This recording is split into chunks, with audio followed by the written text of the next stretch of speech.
vamos ouvir o que Deus tem a dizer para nós nesta hora. Abra sua Bíblia no Salmo de número 139. Louvado seja o nome do Senhor. Glórias a Deus. Salmo de número 139. À medida que você encontrar esta passagem, que não esteja no Data Show, você diga: eu amo Jesus. Glória a Deus, que bom. Eu fiz uma anotação e não sei onde eu coloquei. Mas como eu só faço anotação para dizer que fiz a anotação, nunca acompanho elas mesmo, né? Amém? Não vai fazer falta, graças a Deus.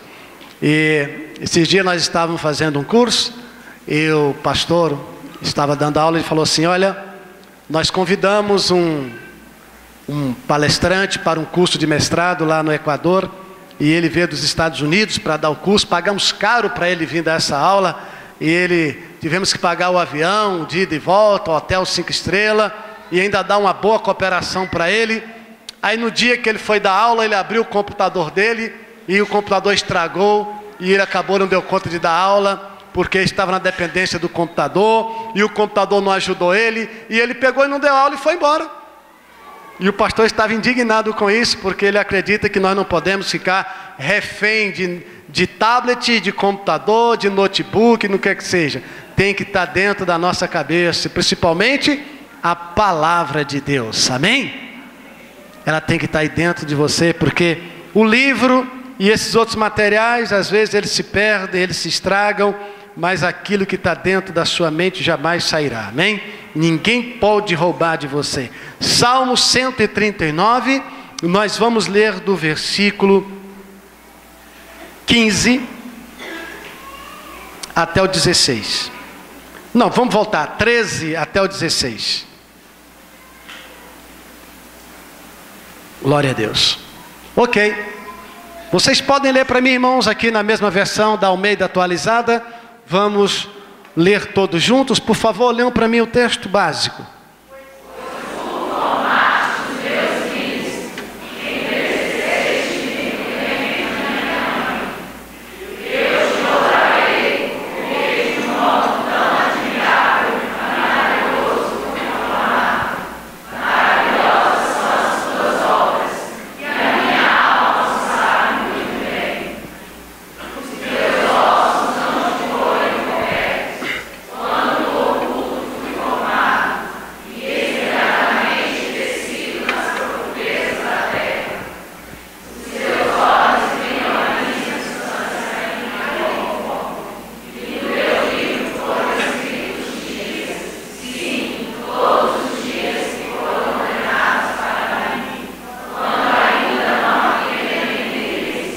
Amém.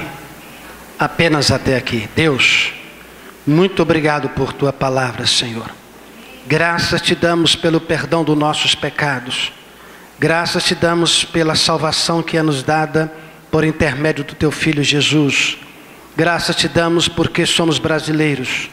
Graças te damos porque estamos dentro de um templo e não houve nenhum impedimento para que aqui pudéssemos chegar. Graças te damos porque podemos adorar o teu nome com toda a nossa força e com toda a nossa alma.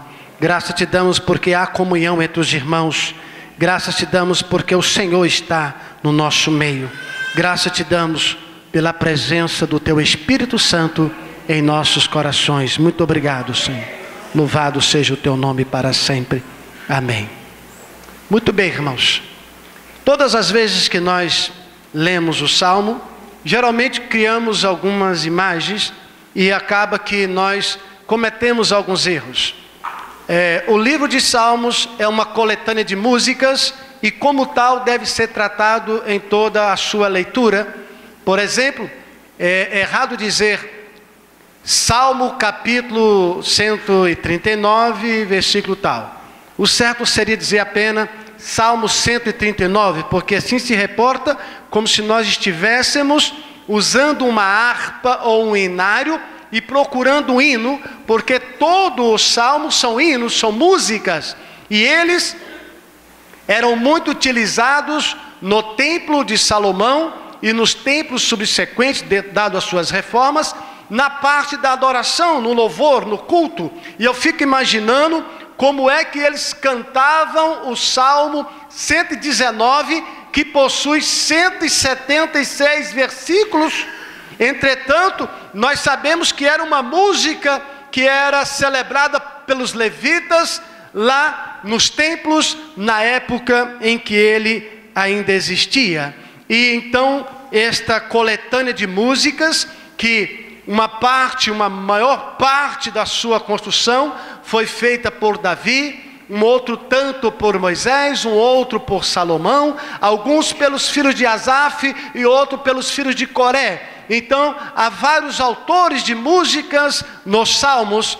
Agora, o Salmo 139 em particular, ele foi confeccionado por Davi, o rei de Israel. E Davi me chama a atenção na forma em que ele faz as suas músicas. A minha irmã ontem, ela fez um comentário. Eu estou lendo os Salmos e uma coisa me chamou a atenção. É porque os Salmos de Davi, na maioria da vez, ele está dizendo sobre perseguição, sobre ataque, sobre guerra, sobre alma abatida, sobre tribulação, sobre dificuldade. E como é que é isso? E eu expliquei que quando ele passava por momentos difíceis na sua vida, assim como nós também, no processo da nossa vida, temos dias bons e temos também dias ruins, temos momentos de grande felicidade, de muitas alegrias, mas também temos outros momentos de muita decepção, de muita tristeza, de muita angústia e talvez de desesperança. A diferença entre eu e Davi, e talvez entre você e Davi, é que Davi, tudo que acontecia na sua vida, quer seja dos momentos bons, quer seja dos momentos ruins, ele transformava isso em adoração, ele transformava isso em louvor a Deus. Por isso ele cantava a Deus o seu sofrimento, a sua angústia, as suas perseguições e as dificuldades que ele enfrentava na sua vida. Ele fazia música. Olha só, se nós aprendêssemos com Davi agora a fazer isso, quantos músicos não teríamos aqui, quantos compositores maravilhosos não teríamos aqui essa noite. Então Davi fazia isso. Davi, ele tinha a capacidade de transformar todas as coisas que envolviam a sua vida em música. E quando ele fazia isso, e quando ele construía e compunha suas músicas, ele estava inspirado pela presença de Deus. Ele estava pensando em Deus, e isso lhe dava uma habilidade, uma capacidade sobrenatural para que ele pudesse extrair coisas das profundezas de Deus, das profundidades da sabedoria de Deus, e ele transformava isso em música, e essas músicas, em sua maior parte, são profecias que Deus dava através das letras daquela música. Agora nós chegamos num ponto em que lemos o Salmo 139, a partir do verso 13 até o 16, quando eu encontro uma mudança drástica no conteúdo do Salmo. Você percebe que você vem contando uma história, vê uma história sendo contada, e depois no capítulo 13, ele muda o foco da sua linha de pensamento, da sua construção literária, e ele começa a falar de algo muito profundo que eu e você precisa tomar conhecimento hoje. Escute, lá no versículo 13, o sonoplasta pode deixar o versículo 13 aqui para nós, por favor. Ele vai trabalhar algo que até então não tinha como ser mensurado, porque os irmãos têm que perceber que durante a construção das literaturas, principalmente do Velho Testamento, demorou-se registrar, porque a arte de escrever demorou a aparecer. Então, perceba que no tempo de Davi, já haviam escritas em papiros, em pergaminhos.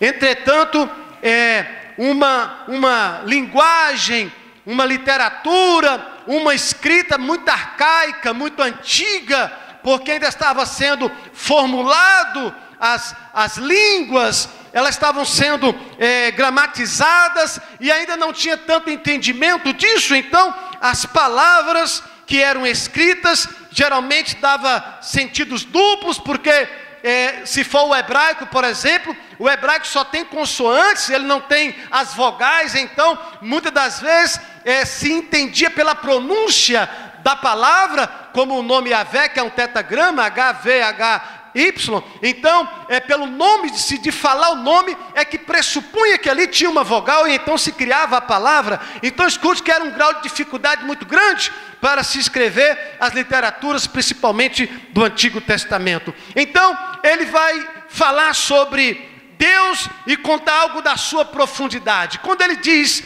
que, pois tu formaste os meus rins, a impressão que os antigos tinham era que o órgão mais importante do corpo humano era o rim. Eles não tinham todo o conhecimento anatômico como nós temos hoje, porque nós temos pessoas formadas nisso, dissecam o corpo, estuda e sabe que o coração é o órgão mais importante do corpo, porque ele bomba o sangue para todo o organismo, mantém o corpo vivo. Mas eles, em um momento da história, eles achavam que era o rins, o órgão mais importante do corpo. Por isso que muitas das vezes na literatura de Salmos você vai ver eles dizendo: eu te louvo, Senhor, com toda a força dos meus rins. Mas na verdade, fazendo uma transliteração atual, significa: eu te louvo com toda a força do meu coração, e significaria dizer com toda a minha vida, seria o sentido original dessa palavra. Então, quando ele começa a falar sobre isso, sobre uma adoração a esse Deus que ele serve com tanto amor, com tanto fervor e com tanta dedicação, ele começa a descrever algo que ainda não estava no pensamento e no conhecimento daquela geração. Ele diz: entreteceste-me no ventre da minha mãe. Há uma continuidade. Esta palavra, segundo alguns biblistas do grego antigo, do hebraico antigo, ela significa coxa de retalho. Quem aqui conhece coxa de retalho? As mulheres gostam muito de fazer. Inclusive, uma época minha mãe estava tomando conta de um curso chamado o cursinho do fuxico, né? Mas não era da fofoca não. Fuxico parece que era um negocinho que elas faziam, tipo uma rosinha e de pano, e depois ia costurando uma na outra, e ficava depois de pronto como uma coxa de retalho, porque era muito colorido, era muito cheio de pedaços de pano. No interior, na roça também, para aproveitar os tecidos, antigamente usava muito isso, as coxas de retalho, né? Faziam lençóis e faziam muitas outras coisas. Inclusive a mãe da Kedma me deu um de presente no meu aniversário, muito bonito também, por sinal. Então, quando aqui ele está dizendo que o Senhor entreteceu-me no ventre da minha mãe, ele vai entrar numa área que ninguém daquele tempo, daquele contexto histórico, tinha conhecimento. Como era formado o ser humano. Escute os irmãos, quando nós lemos o Bereshit, que é o livro do Gênesis, há uma identificação como foi que Deus fez a matriz do homem, do ser humano. Criou Adão do barro, correto? E assoprou em suas narinas o fôlego da vida, o aparato espiritual, amém? Depois, como é que ele constrói a mulher? Porque na verdade deveria ter nascido primeiro a mulher para ela gerar um homem, mas as suas complexidades, entretanto, ele cria o homem. Quando ele percebe que o homem tem uma necessidade, ele então cria a mulher para que ela lhe supra aquela necessidade. E aí as mulheres não gostam que eu diga isso, mas eu digo: a mulher foi criada por causa do homem. Diga amém os homens.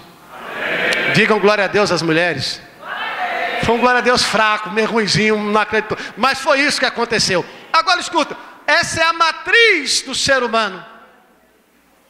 Daí para frente se tornaria um processo natural. Semente de homem, semente de mulher. E aí eles haveriam de povoar a terra e frutificar conforme a espécie, dado a palavra aos animais, às plantas, os verdes, enfim. E aí entra uma problemática. Apesar de que a matriz foi feita dessa forma, e daí para cá, da maneira do relacionamento conjugal, da semente do homem e da mulher, foram se fazendo, eles não sabiam como se dava esse processo no ventre da mulher. E aqui o Salmo 139, antiquíssimo, vai nos dar uma aula sobre isso. Então, quando ele diz que o Senhor lhe havia entretecido no ventre de sua mãe, significa dizer que aquele gametazinho insignificante está sendo formado no ventre da mulher, ali está gerando uma vida. Ali está gerando uma vida. Você vai se surpreender com essa palavra hoje, porque vai te ajudar até no seu colégio e na sua escola. E disse que era como uma colcha de retalho. A colcha de retalho é multicolorida, correto? Esse gametazinho que está sendo formado, ele vai se tornar multicolorido em razão das veias do sangue. Tem sangue azul, sangue vermelho, e ele está sendo formulado, ele está sendo entretecido, ele está sendo confeccionado. E alguns dizem: quando inicia a vida de um feto? A Bíblia está me ensinando, a Bíblia está me dando direcionamento. Muda outro versículo, querido, para nós tratarmos deste assunto da figura de Deus, da soberania de Deus e do seu poder criativo e criador. É muito importante observar esse detalhe, porque quando nós vemos o livro do Gênesis e vem uma palavra de Gênesis 1:1 e Gênesis 1:2 a respeito da criação de todas as coisas, nós temos uma certa confusão, porque esta literatura do Gênesis foi escrita por sacerdotes pós-cativeiro babilônico. Então, algumas coisas que foram inseridas nesses dois versículos, tem palavras que só surgiram após o cativeiro babilônico. E eles vão se reportar sobre isso, principalmente sobre a palavra criou, lá no Gênesis 1. Criou Deus os céus e a terra. É assim, irmãos? É assim, crentes, vocês que leem a Bíblia, é assim o versículo 1? Esta palavra criou, do hebraico, significa bara. Entretanto, quando faz as transliterações nas cópias que vão se seguindo, lá na frente os massoréticos babilônicos, eles escrevem bara. Mas os massoréticos de Tiberíades, que eram mais apaixonados pelas cópias, pela transcrição do sagrado, eles usam a palavra baro, que significa criando. Então, isso tudo muda o sentido de Deus. Não significa que Deus apenas criou e parou de criar. Não, significa que Deus continua criando. Só Deus pode criar. Amém, irmãos? Pastor, o homem não cria? Não, o homem faz. Por quê? Porque o homem não tem capacidade de criar. Porque criar vem do original, aquele que do nada faz existir. O homem não tem esse poder. O homem pega a matéria-prima já pronta, trabalha ela e faz alguma coisa. É verdade ou não? Então é assim, Deus é o único que pode criar. Mas Ele deixou entendido que nós continuamos criando através do que já fora criado. Olha só que coisa mais tremenda e magnífica. Então encontramos agora Davi cantando e salmodiando o Senhor, contando profecias e revelando coisas profundas. Eu te louvarei, porque de um modo admirável, em outras versões, e assombroso, tu me formaste. Eu fui formado de uma forma tremenda. E ele está vendo agora o quê? Ele está vendo o feto no ventre da mamãe. A forma que ele está sendo desenvolvido. E aí ele diz que maravilhosas são as tuas obras. Gente, olhem para cá. Você já viu uma máquina mais fantástica do que o ser humano? Olha para a pessoa do teu lado e fala: que coisa linda de Jesus.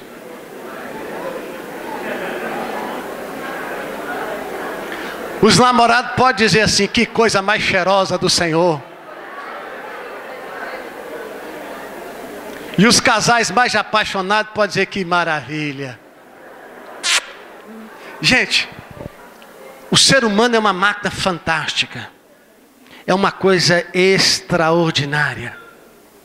Meus meninos aí ficam lá em casa, lá tem um HD externo, que ele é de 1 terabyte. E eles falam assim: esse é muito potente, vamos guardar um monte de coisa. Eu fico pensando o que é esse HD de 1 terabyte relacionado à sua cabeça.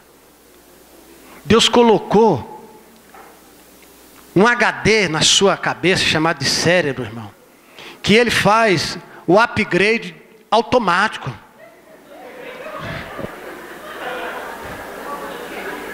Você vai, olha, acompanhe. Você nasceu, mamãe, papá, quase não sabe falar, é ou não é? Vai desenvolvendo e o HD vai desenvolvendo, vai crescendo, vai aumentando os terabytes. Você vai para a faculdade, aprende um monte de coisa e cabe lá, irmão. Você não precisa deletar, jogar na lixeira um monte de coisa, não, já cabe lá. É fantástica a máquina humana. É uma coisa extraordinária. O coração fica ali, pulsando, não para nunca, e coitado de nós se ele um dia resolver parar, irmãos.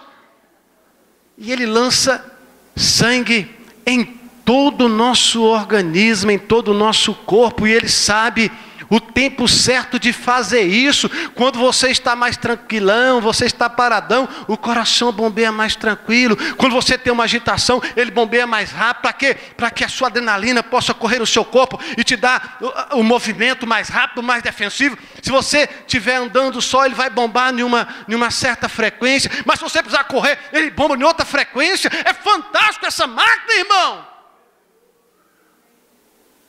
É tremendo o ser humano. O olho humano é uma coisa extraordinária. Você sabia que o olho vê de forma contrária? Procure estudar sobre o olho humano, que você vai ficar decepcionado com o seu olho, irmão. Mas é uma máquina extraordinária. O ouvido, irmãos, esses 2 buracos na sua lateral, isso é tremendo. Olha, Deus furou a nossa caixa craniana. Parece que Deus fez assim, ó. Aí botou 2 câmaras acústicas, que é chamada de orelha,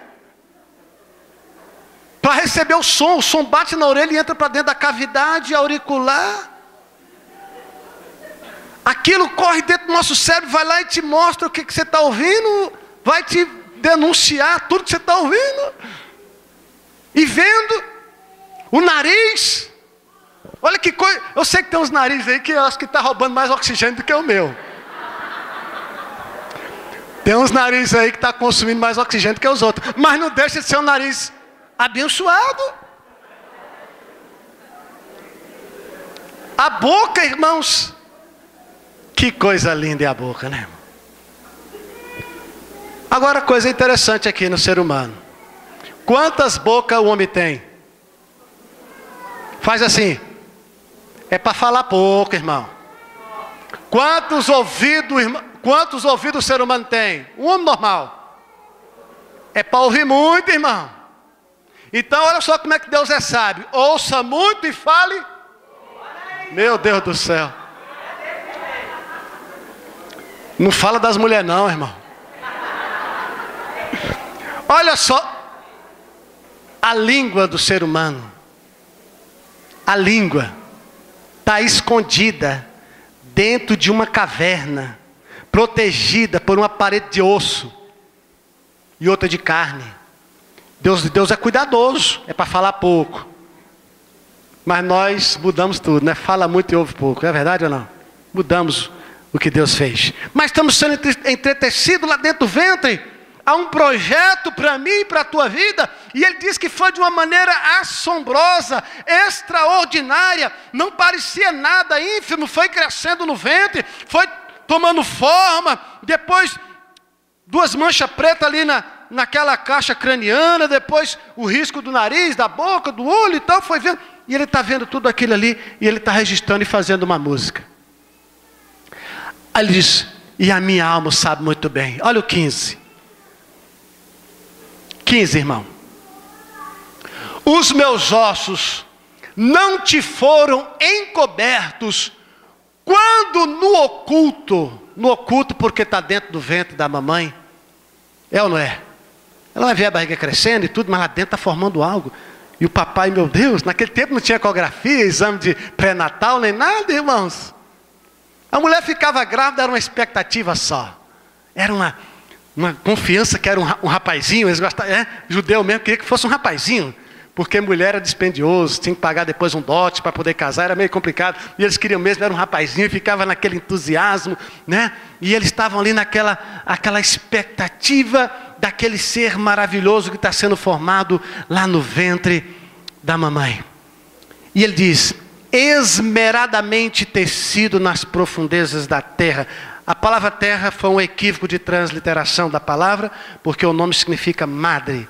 A madre é um termo hebraico que muitas das vezes na literatura do Velho Testamento vai ser confundido com terra e madre, porque há uma correlação entre eles. Por exemplo, quando diz que uma pessoa foi sepultada na madre da terra, então diz que ela foi enterrada na terra, na madre, no ventre da terra, então tem essas conexões, mas ali poderemos mudar para madre, então esmeradamente tecido nas profundezas da madre ou do ventre da mulher. Agora o 16, irmãos, não vamos alongar na palavra, porque não é essa a proposta, mas quero que você saia daqui sabendo quem é você e quem é Deus na sua vida, amém?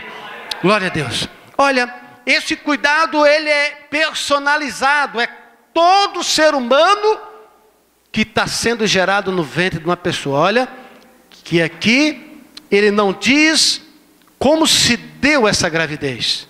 Ele está dizendo que o processo natural da ordem divina do Gênesis do criando é que, se houver as condições necessárias para isso, se a semente do homem unir com a semente da mulher, o resultado disso é uma gravidez. Por isso, meu jovem, toda relação sexual tem como resposta e resultado a formação de uma criança.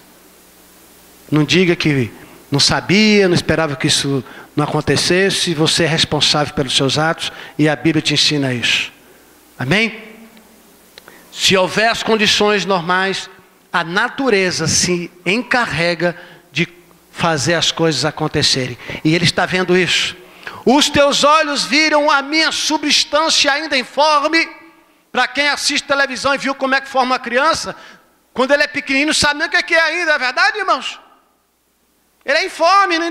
Está lá ligado no cordão umbilical e uma coisa assim, um monte de massa esquisita ainda. Então ele está dizendo sobre isso.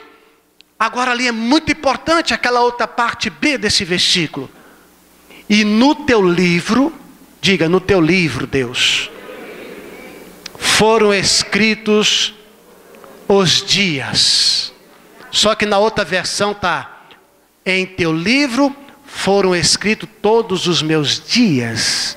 E ele diz: sim, todos os dias que foram ordenados para mim. Diga, Deus tem uma ordem dada na eternidade para mim. Ei, não é para o seu vizinho, é para você. Desde que você estava sendo formado no ventre da tua mãe. Pode voltar lá atrás e lembrar disso. Ali estava Deus cuidando de você. Ali estava Deus investindo num vencedor e numa vencedora. Ali Deus formulou projetos e planos de sucesso. Projetos e planos de conquista e de vitória. Ouço amém? Deus estava fazendo isso.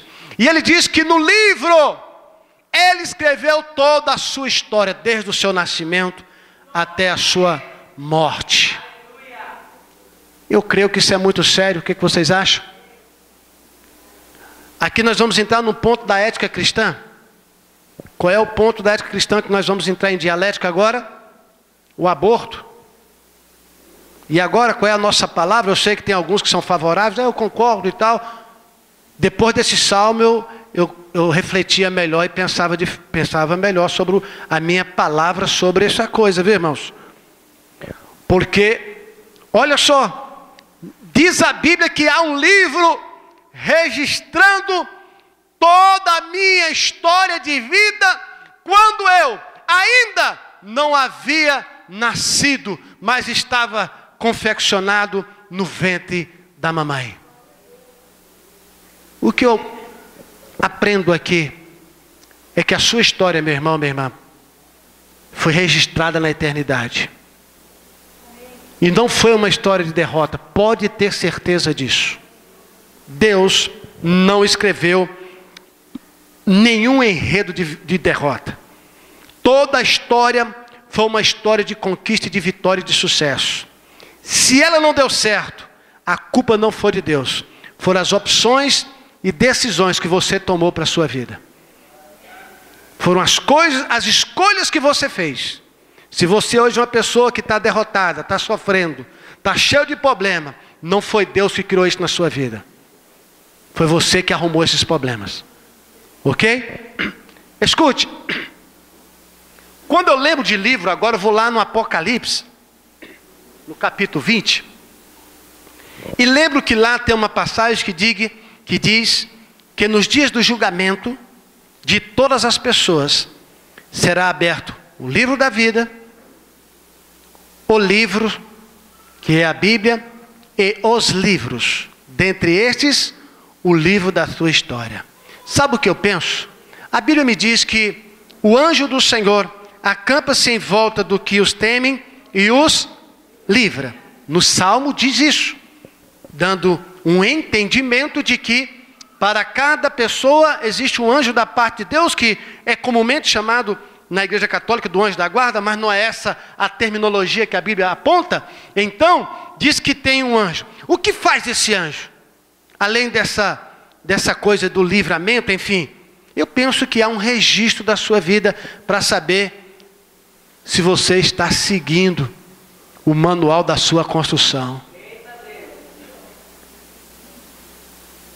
No dia 23 de fevereiro, não vamos voltar, 23 de dezembro, foi o dia pré-natal, Joaquim da Souza Silva deveria ir para a igreja, mas ele resolveu ir para o Barril 66, porque ele disse que tinha que curtir o seu aniversário com seus amigos do trabalho. Joaquim então começou a se embriagar. Ele começou bebendo cerveja que não tem álcool. Não satisfeito e também persuadido pelos amigos, começou a beber caracu. Depois viu que não ficava alegre, o assédio foi grande. Então Joaquim começou a ingerir uísque. Joaquim ficou maluco. Arrumou uma briga dentro do bar. O seu opositor desferiu 3 tiros e ele veio a falecer. Estou criando uma história. Eu penso que a história dele era outra, nessa figura fictícia. Eu penso que ele deveria fazer uma outra coisa, mas ele tomou a decisão que tinha que seguir a vida dele. E Deus nos dá esse livre-arbítrio. Pensa que o anjo não tomou nenhuma decisão. Não, sai daí, não vai lá. Não. Você quer pecar? Então vai pecar. Agora, assuma os riscos disso. E isso vai te trazer prejuízo na eternidade. Seus 10 minutos de prazer vai te deixar eternamente longe de Deus. Seu tempinho de gozo, de prazer, de alegria com os amigos, fazendo coisas inadequadas, que ofendem a santidade de Deus, que agridem a santidade do Senhor, isso vai acarretar para você coisas horríveis para todo sempre. Mas o que eu quero te fazer entender é que não é essa a proposta de Deus. Diga para o teu irmão, Deus não te chamou para ser um derrotado, para ser um vencedor, uma bênção. Maria Joaquina da Silva Souza canta no grupo de louvor da igreja. Um dia no colégio, ela foi persuadida pelas suas amigas, que por sinal 2 eram lésbicas, a outra usuária de crack, mas eram suas amigas confidenciais. E Maria Joaquina foi convidada a matar aula para ir para um frevo na casa de Zé Malandro.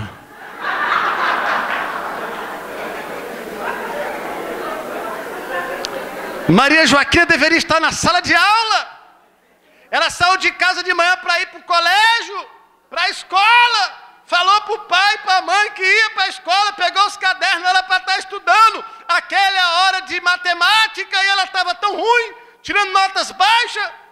Mas as amigas dizem que tinha um frevo legal na casa de Zé Malandro, que ia rolar de tudo. E ela acreditou. E seguiu, matou a aula e foi para o frevo.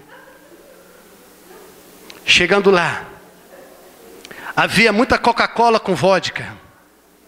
Havia muito cigarro de maconha. Muitas jovens adolescentes e um monte de malandrão querendo se dar bem. E lá estão elas, ouvindo músicas pesadas, um funk daquele mais doido, e requebrando, e usando droga, e bebendo. Depois foram fazer orgias. Depois voltou para sua casa com a sacolinha de caderno na mão, com aquele olhar cândido e sem vergonha, dizendo que estava na escola. Mas, está o anjo escrevendo, mero engano de Maria Joaquina. Não foi possível ocultar o seu engano. 3 meses depois fazia um teste de gravidez e estava gerando uma criancinha, cujo pai é ignorado, não sabe quem foi. Escute, a criança tem culpa? Eu falei para vocês, se fizer o ambiente necessário, a natureza vai proporcionar o desenvolvimento, porque foi dada essa ordem. Criou e está criando, é dado a ordem de Deus. E Davi está vendo todo esse processo, e ele vai construindo essa literatura. Depois ele interrompe, logo depois do 16, e continua o que ele vinha falando na música, mas aqui nos chama muita atenção. É muito importante que eu e vocês, como pessoas que amam a Deus, pessoas que querem servir a Deus com integridade e inteireza de alma e de coração, é muito importante que nós tomemos cuidado com as nossas decisões e as nossas escolhas. Nós precisamos consultar a Deus a respeito de tudo que acontece em nossa vida, para que não desviemos daquilo que Deus proporcionou para mim e para você. Ele me dá a liberdade de escolher o que eu quero. Se eu não quiser servir a Deus, Ele não vai ficar aborrecido comigo. Alguém vai pensar, olha Deus, eu te odeio, eu não quero te servir, e acha que Deus vai ficar lá, eu não aceito isso, Ele não vai fazer isso. Se você disser que odeia a Deus e não quer servi-lo, Ele está pouco se lixando para essa decisão que você vai tomar. Ainda que Ele possa chorar de dor pela sua alma, mas não significa que Ele vai se desesperar porque você não quer servir. Quantas pessoas não fazem isso no mundo? Quantas pessoas não fazem isso? Todos os dias negam a Cristo, rejeitam o Evangelho, rejeitam a palavra. Deus se incomoda? Sim, por quê? Porque o seu filho veio para salvar, mas o homem rejeitou o seu filho. Mas ele não vai se preocupar nesse primeiro momento. Por quê? Ele vai dar a oportunidade da sua história. Nesse dia, ele rejeitou, ele negou, ele está aborrecido. Mas eu estou vendo o processo da sua história. Lá na frente ele se arrependeu de verdade. É assim que Deus vê, irmãos. Porque Ele é soberano. Olha, a natureza de Deus é espiritual, mas a sua essência é amor. E os seus atributos, onipotência, Ele tem todo o poder. Onipresença, está em todos os lugares ao mesmo tempo. E onisciência, porque conhece todas as coisas antes delas acontecerem. Veja Deus na eternidade. Olha, acompanha comigo aqui vocês, irmãos. Deus na eternidade não está limitado a tempo e espaço. Ele está na sua eternidade fora da dimensão nossa. E Ele olha aqui e vê aqui a terra sendo formada, o universo, Adão, os patriarcas, está vendo ali Moisés. Deus está olhando a história das pessoas, a plenitude dos tempos, a vida do filho dele, contemplando isso. Esses 33 anos de Cristo na terra é ínfimo, considerado a eternidade, não é nada. É como se fosse um segundo lá na eternidade, 33 anos aqui na terra. E ele está olhando a crucificação de Cristo, a formação da igreja, o evangelho sendo pregado, cristãos sendo mortos, pessoas rejeitando a Cristo. Ele está contemplando toda a história, ele conhece toda a sua vida. Ele conhece toda a sua vida, desde que você foi formado lá no ventre da mamãe. Os médicos não sabiam nem que sexo era. É homem ou mulher, não sei, não dá para ver, a ecografia não mostra. Mas Deus já sabia, já estava determinado. Já tinha escrito tudo sobre isso. Eu sei que na cabeça vem vários pensamentos. Poxa, pastor, então uma pessoa deficiente, uma pessoa que nasceu com esse outro problema, o que foi que aconteceu? Onde é que foi o erro? Pode ter certeza que não foi de Deus. Vai fazer um exame de DNA e vai ver na grade do DNA lá se não tem algum tipo de informação maligna procedente de algumas coisas que já vêm sendo formuladas. Ciência explica isso. E a ciência não confronta a nossa fé, porque ela precisa da nossa fé para poder entender o que é que acontece no mundo. Então escuta os irmãos. Olha como é que você foi formado. Agora olha para o vencedor do seu lado. Diga, eita, vencedor. Fala assim, ó. No livro da eternidade só tem coisa boa, irmão. Aí tem gente falando assim, mas eu estou meio desobediente, meio rebelde. É ou não é? Mas hoje é o dia dos seus acertos. Hoje é o dia que você sai da rebelião e entra no projeto de Deus. Por isso Davi escreve essas coisas, para que o conhecimento delas me ajude a ter uma vida de vitória. E Davi sabia que em todo o desenvolvimento da sua vida, ele teria alguns problemas. Aí, irmão, coloca os últimos versículos daí para mim, os 2 últimos versículos, desse mesmo 139 aí. Olha como é que Davi sabia. Davi sabia que enquanto ele andando sobre a terra, nessa carne perecível, haviam várias dificuldades. E ele escreve então, vê os últimos versículos, irmão. Deixa eu ver aqui qual é ele. Salmo 139, o 23 e o 24, por favor. 23. O que está escrito ali, irmãos? Não, peraí. Vamos ler todo este versículo. Une voz alto, porque é a tua oração aqui agora para concluir a nossa palavra. Vamos lá?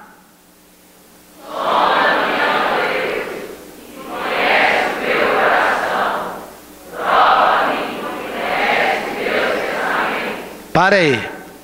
Tem um erro de compilação. Na hora de transcrever para o computador, alguém errou lá e botou as, mas é ó, viu? Aquela outra palavra que você estava enganado. Ok. Continua. Som dos meus pensamentos, não foi? Agora.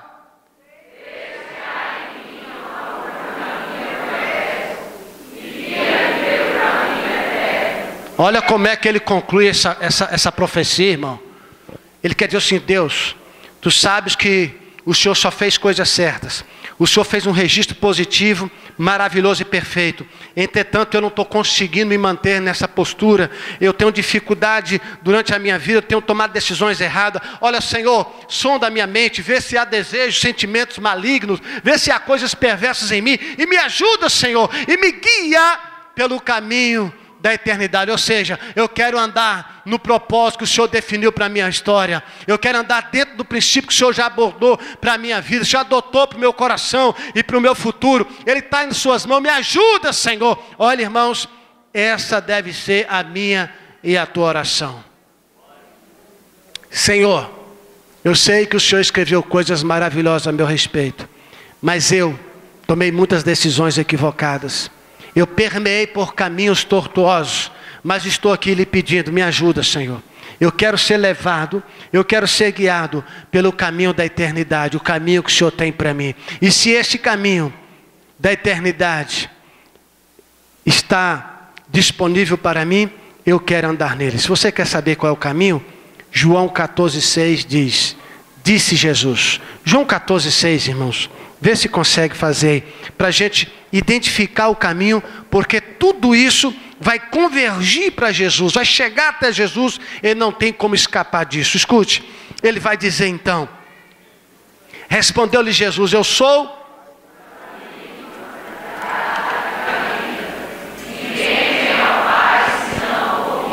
Presta atenção nesse versículo.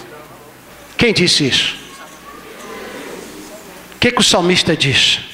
No finalzinho, guia-me pelo caminho da eternidade.